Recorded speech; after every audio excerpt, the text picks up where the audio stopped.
তো দর্শক এখন আমি সরাসরি আপনাদের দেখাচ্ছি বনানীর এফআর টাওয়ারে যে আগুন লেগেছে সেটা। তো দেখুন এখানে আগুনের ভয়াবহতা কিন্তু অনেক জটিল হয়ে উঠতেছে আস্তে আস্তে। এখানে এখানে কাজ করতে আসছে ফায়ার সার্ভিসের একটা ইউনিট রয়েছে এখানে, বিমান বাহিনী এবং নৌবাহিনীর দুটি হেলিকপ্টার।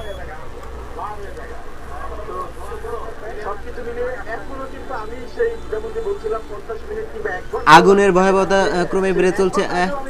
আমরা দেখতে পারতেছি যে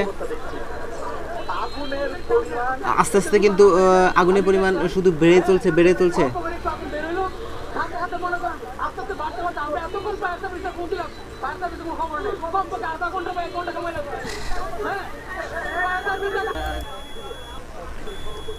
এখানে কিন্তু পানি দেওয়া হচ্ছে,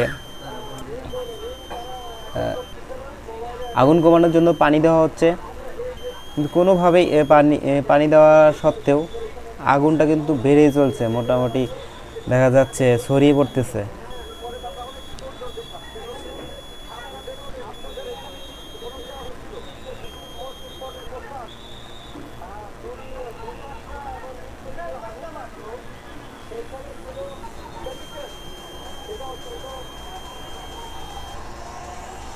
আস্তে আস্তে কিন্তু ছড়িয়ে পড়তেছে আগুন। এইভাবে ছড়াতে থাকলে কিন্তু একসময় ভয়াবহতা রূপ নেবে।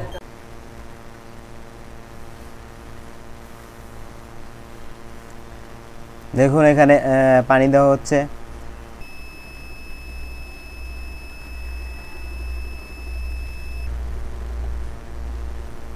পানি দেওয়াতে শুধু যেখানে পানি দেওয়া হচ্ছে সেখানে কিন্তু আগুন কিন্তু বন্ধ হয়ে যাচ্ছে।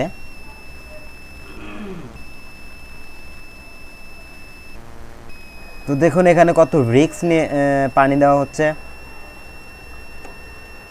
আগুন কিন্তু মোটামুটি দেখা যাচ্ছে যে নিয়ন্ত্রণে চলে আসছে।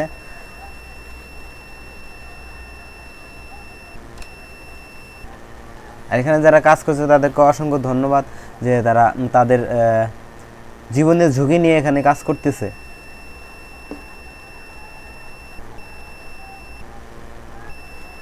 দর্শক এখন আমরা দেখতে পারতেছি মোটামুটি আগুন নিয়ন্ত্রণে চলে আসছে।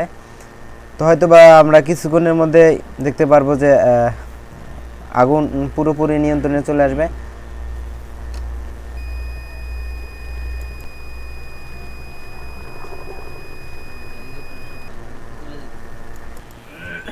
তো দর্শক দেখুন এখানে আগুন দেখার জন্য কত ব্যক্তি আছেন। আসলে এই ব্যক্তিগুলো যদি কাজ করতো তাহলে কিন্তু আগুনটা খুব তাড়াতাড়ি নিয়ন্ত্রণে চলে আসতো।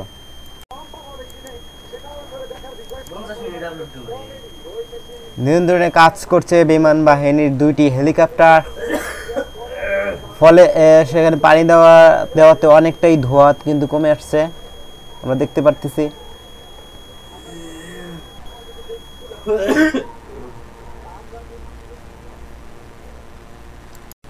আমরা দেখতে পারতেছি এখনো কিন্তু আগুন নিয়ন্ত্রণে আসেনি, তবে এখানে কাজ করে যাচ্ছে যথেষ্ট দুটি হেলিকপ্টার আর হচ্ছে ফায়ার সার্ভিস এবং নৌবাহিনী।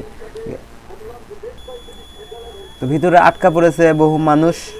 আর এই আগুনের সূত্রপাত হয়েছে শর্ট সার্কিট থেকে, এটা ধারণা করা হয়েছে।